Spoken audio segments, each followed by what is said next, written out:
Tiene la palabra el legislador Martín Doñate. Gracias, señor presidente.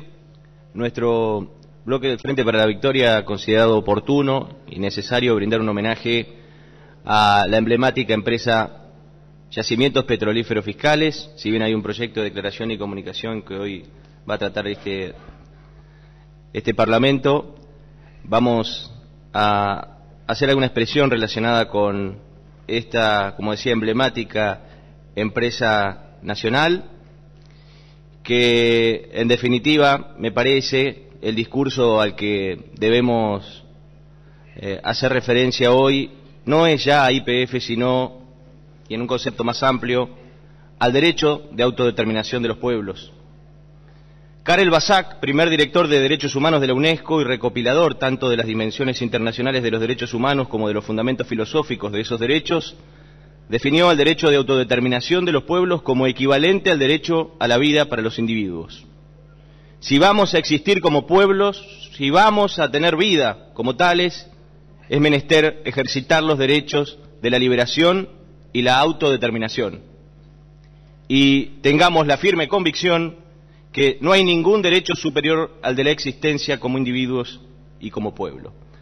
No se trata de una formulación voluntarista impregnada de metafísica y naturalista, bien por el contrario, nos estamos refiriendo a una norma positiva superior del derecho internacional que comprende a todas las naciones y a todos los pueblos.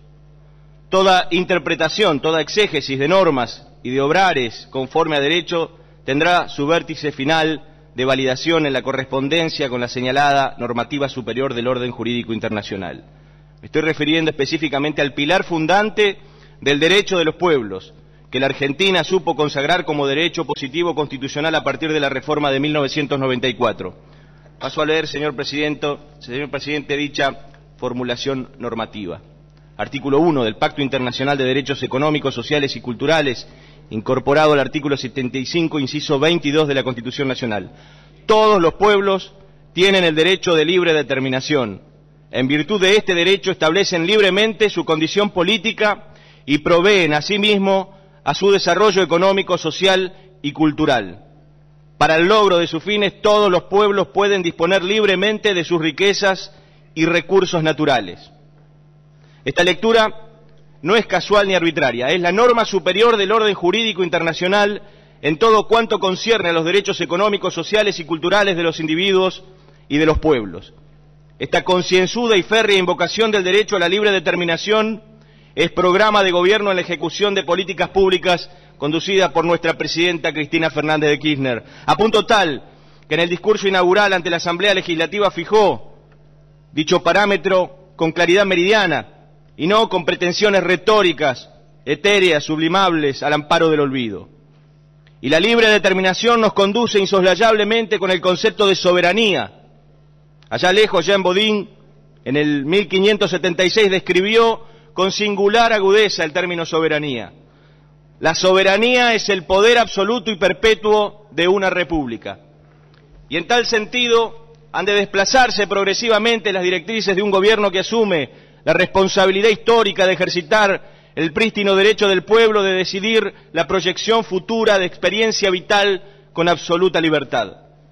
Si en un tiempo no tan lejano se subastó vergonzosamente nuestro más preciado patrimonio, y para colmo bajo la predicada panacea de la modernización, de un Estado que exigía eficiencia y reducción de prestaciones hasta el límite del Estado gendarme y negativo, hoy hemos de revertir paulatinamente la mayor expoliación sistemática a la que se pretendió condenar a generaciones de argentinos a través de un uso responsable y firme de nuestra soberanía nacional.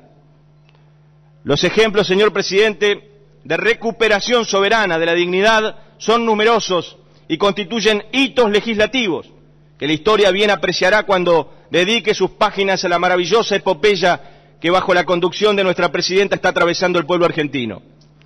No resulta ocioso destacar como hechos legislativos trascendentes la recuperación de nuestra línea aérea de bandera, la recuperación de la soberanía previsional a través de la nacionalización de los aportes jubilatorios, la limitación de la propiedad rural en manos de extranjeros, punto tan sensible en nuestra provincia y que aún, créase o no reporta solución definitiva, la instauración de la soberanía comunicacional a través de la ley de medios audiovisuales y a través del control de la distribución y comercialización del papel para diarios.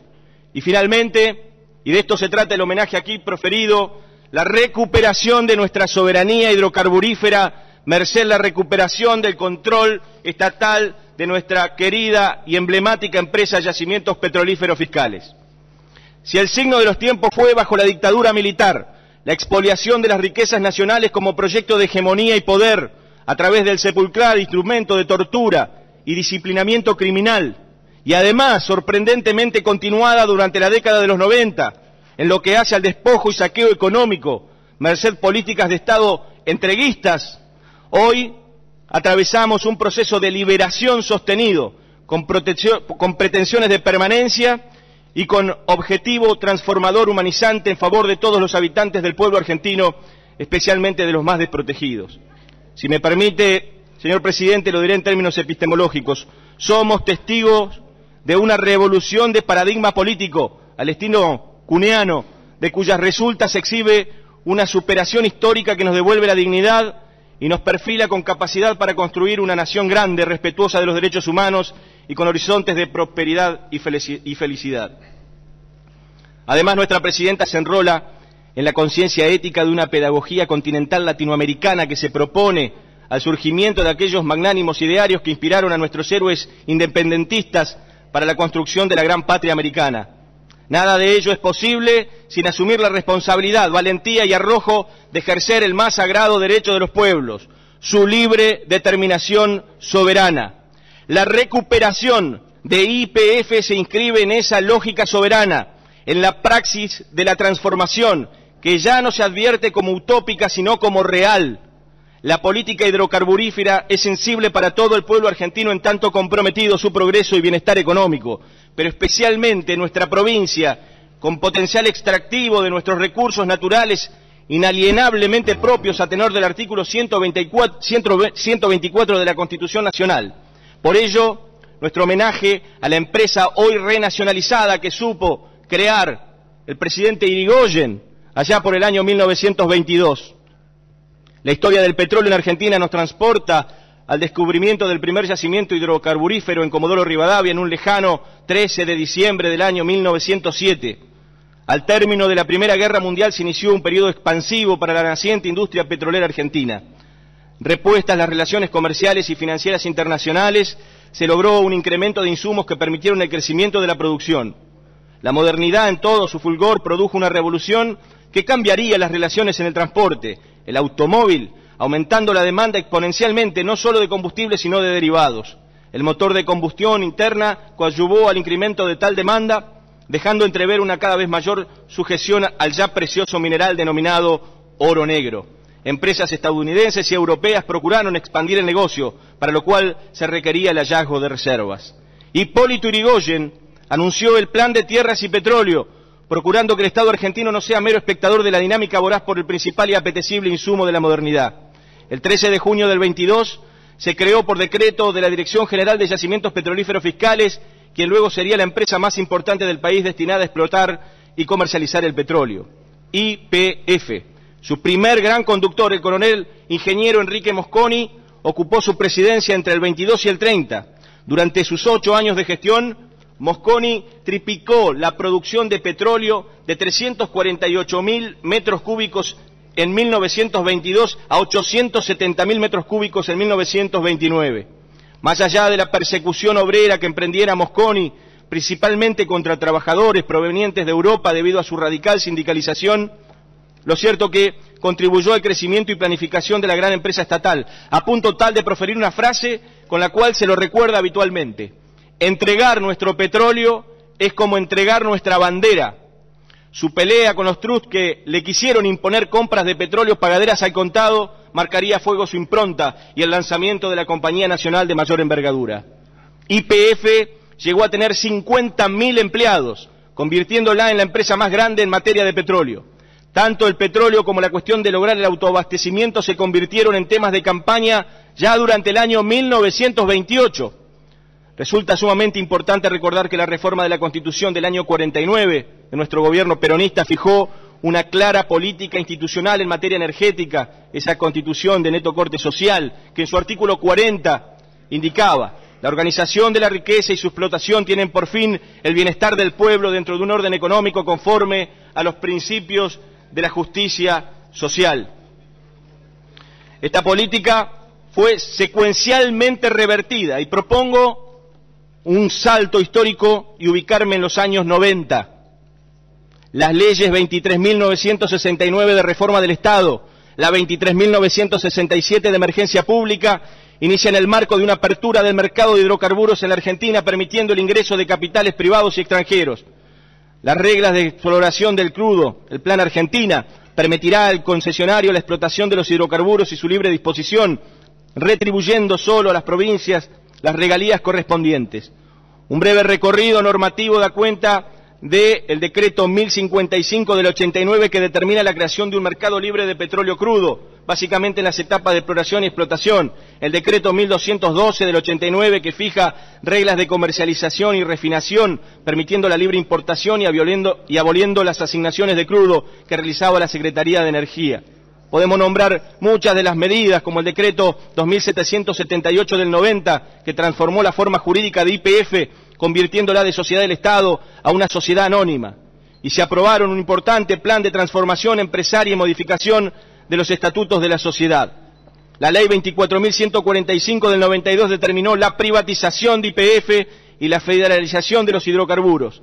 Esta ley otorgó a las provincias el dominio de los yacimientos en cuyos territorios se encuentran las áreas exploradas y explotadas, otrora por YPF, fueron licenciadas en permisos de explotación y exploración.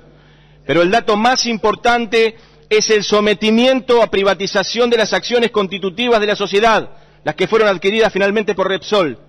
Finalmente, cabe señalar que se adquirieron la mayoría de las empresas nacionales por parte de capital extranjero: Repsol, British Petroleum, Chevron, Petrobras, entre otros. Nuevamente, atravesamos una encomiable reversión respecto de nuestro patrimonio energético, constitutivo de aquello que señalé al inicio de mi exposición: nuestra libre determinación en la explotación y uso de los recursos naturales, hoy en este gobierno nacional y popular, que institucionaliza y profundiza políticas de corte estrictamente nacional y con beneficio de los sectores más desprotegidos de nuestra sociedad. Para finalizar, señor presidente, quisiera manifestar que los hidrocarburos constituyen un recurso estratégico, primordial y necesario para la consolidación de un pueblo libre, soberano y autoabastecido en sus requerimientos energéticos, extremo que al fin de cuentas permite una redistribución justa y equitativa de la riqueza, accesible para todos los argentinos. La diferencia con la explotación privada radica en su asignación de sentido. Mientras para Repsol constituyó un fenomenal recurso de transferencias de divisas al exterior, para los argentinos nuestra empresa comporta la soberanía energética y la posibilidad de crecimiento con justicia social y el bienestar progresivo e irrefrenable de todos los habitantes de nuestro suelo. De eso estamos seguros los representantes de este bloque partidario, votado mayoritariamente por el pueblo rionegrino. Saludamos finalmente la política llevada a cabo por nuestra conductora y estadista, la revolucionaria Cristina Fernández de Kirchner. Muchas gracias, señor presidente.